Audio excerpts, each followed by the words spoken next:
we address the most important issue we face is how do we change our economy so it doesn't just work for a few people at the top. That is the real lesson I draw from the last decade. The problem is that for too long our economy helped a few people at the top, but it didn't work for most working people in this country. And my speech today and the things I've been talking about is how do you change that? How do you get those good jobs at decent wages? That's what most people care about. And I think that's what we've got to show as a party. And look, we're on a journey to do that. I think by the next election we will show that we can make a difference to people's lives and we do have the right priorities for people. You know, I'd also add we've got a lot more members than we had at the last general election. We've been winning by-elections, but the most important thing is do the right thing. Do the right thing as you see it. That's what I'm going to keep doing as leader of the Labour Party. Here's Gavin and Karen and David. Hello, all of you. Gavin, what would you like to say to Mr Miliband? Yeah, I'd just like to know what his proposed stance is on the tax increase on petrol and why it is that the motorists are constantly getting hammered. Because if he wants to win the next election, it'd be a very simple thing to do, just cut tax on petrol and he'll have 100 million voters straight away. Well, my straight answer to that, Gavin, is that we're calling for a cut in VAT from 20% to 17.5% to stimulate the economy. That would take about 2.5p off the price of a litre of petrol. I know that's not as much as you would want, but I think that could make a real difference to you and to motorists around the country who are feeling incredibly squeezed at the moment. And I know what an issue the price of petrol is for people. You know, it isn't a luxury; it's a necessity, and that would make a real difference, I think. Andrew, hello. Hello. Yes. Mr Miliband, you're doing... Hi, Andrew. Nice to talk to you. Hello, Mr Miliband. You're doing nothing. I'm an ex-Labour voter. You're doing nothing at all to get my vote back. You're not acknowledging the damage that you've done. I mean, within your own party, you're all Oxbridge educated. You don't know anything about the people, lives I lead and people like me lead. You're all so insulated. You just don't have a clue. I'm sorry to say this, but you are, and I wish you would acknowledge that. Tell me what the biggest issue for you is, Andrew. What's the most pressing concern you have at the moment? The amount of money that Labour has spent on this country and wasted. We've got PFI schemes. We've got NHS hospitals that are costing us thousands to stay empty. The gap between the richest and the poorest actually increased under Labour. That should have decreased. You did that. You and your party caused the problem. I want you to acknowledge that. And I want you to lead. You're not leading. Well, let me deal with both of those two issues. On the first issue about the private finance initiative, PFI, we built, I think, about 100 new hospitals with PFI. And look, sure, there are worries that people have about the costs of PFI. I've just got to say to you that the urgency that there was about rebuilding our hospitals. I mentioned my sons and they were born in UCH, University College Hospital. That was a brand spanking new hospital. I'm sorry? That should have come out of taxation, not with this deferred payment that's costing us millions and billions of pounds. But let me just say, Andrew, look, we could have taken it. Let me just make this point and then come back. We could have taken it, you're right, we could have borrowed a lot more up front, but frankly, we couldn't have done that, and we couldn't have made the hospitals happen. What I think about is, well, actually, those hospitals wouldn't be there if we hadn't used the PFI. I understand the concerns about PFI. I understand the concerns about the cost of it. On your point about the gap between rich and poor, look, there are different figures on this, but I acknowledge we should have done more on that.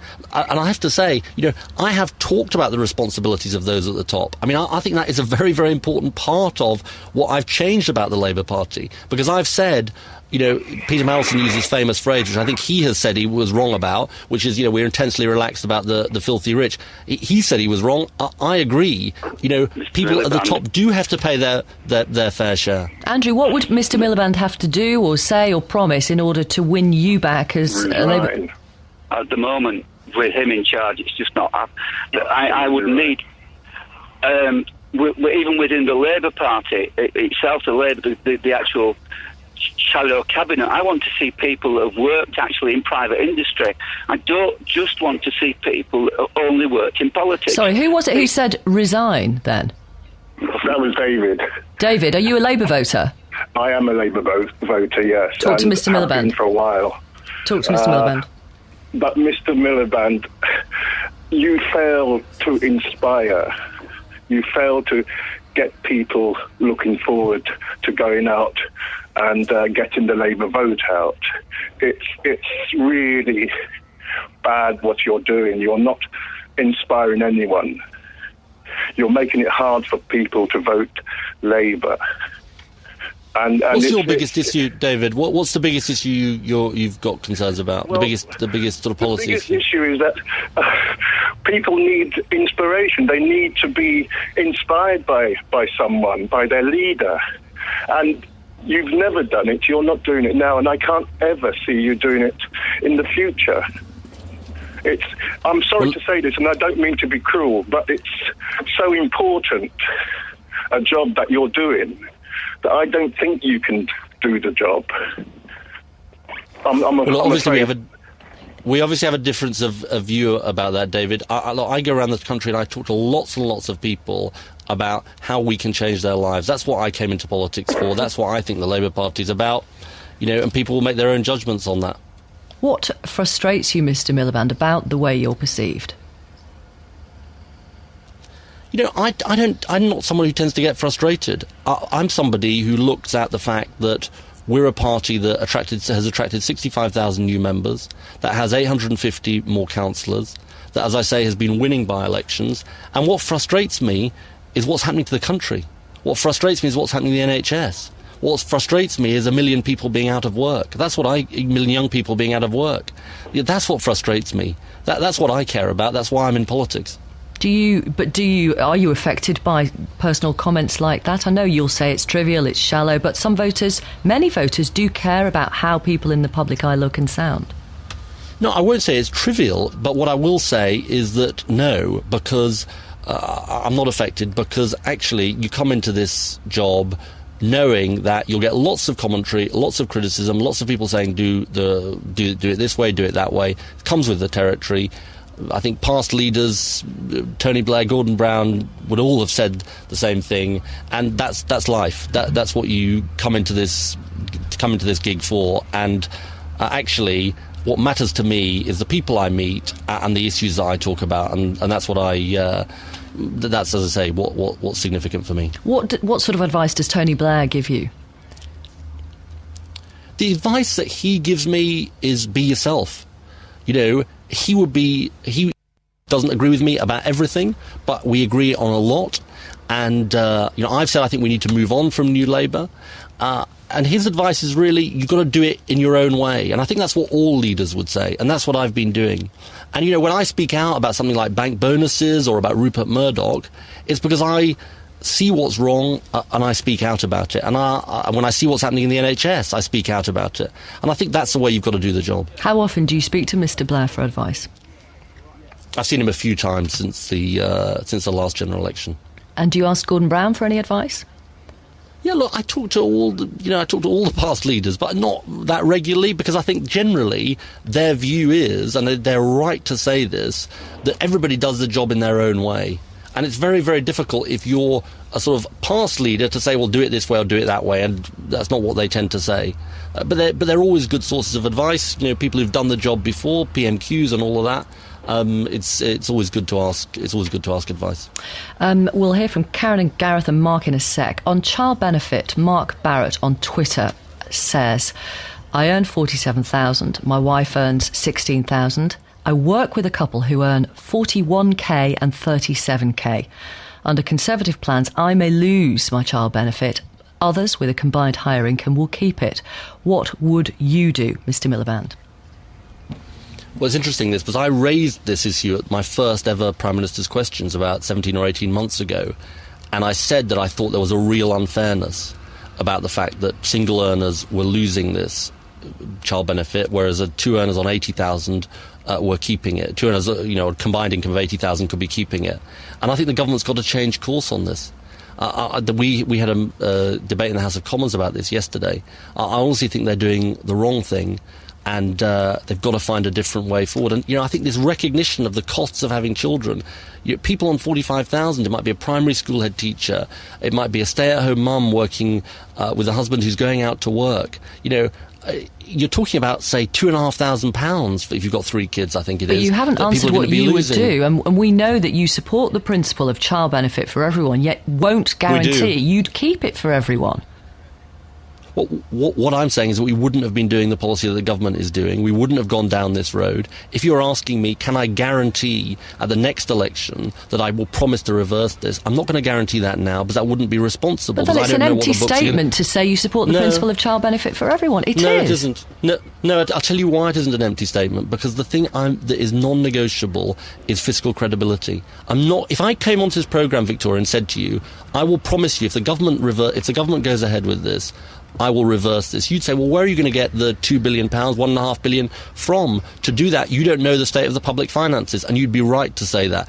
We'll, at the next election, say what our manifesto is, say what promises we can make, and they'll be costed promises. And look, I think that's the right thing to do, and that's what you'd expect from an opposition, a responsible opposition. Here's Gareth and Karen and Mark. Gareth, go ahead. Yes, my point really was that we hear from David Miliband that the Tories are dealing with the debt problem. Sorry, did you say David Miliband? Sorry, Ed Miliband. They're dealing with the debt in a certain way. But my point is that I think if they were in power today, they'd be doing virtually exactly the same as the Tories. I think you really can't slide a cigarette paper between them. The fact that the Labour... So what's your question, Gareth? Well, I don't think that really they would do anything different. I think it's all huff and puff. I mean, they were in power when the bank crisis happened, and they didn't have enough regulation on the banks to deal with it. And now they're trying to say that they would deal with the crisis that they had a part in play in causing, but they would deal with it in a different way from the Tories. I think it's all bluster. Karen, what do you want to say to Mr Miliband? I want to know what Mr Miliband is going to do about the unions, because I think this talk of civil disobedience and the strikes last autumn are increasingly making private sector people very angry, private sector people who've also had their pensions cut and their jobs lost, and I think it's creating a rift, and his links with the unions are going to cause a problem in getting middle-class voters back to him.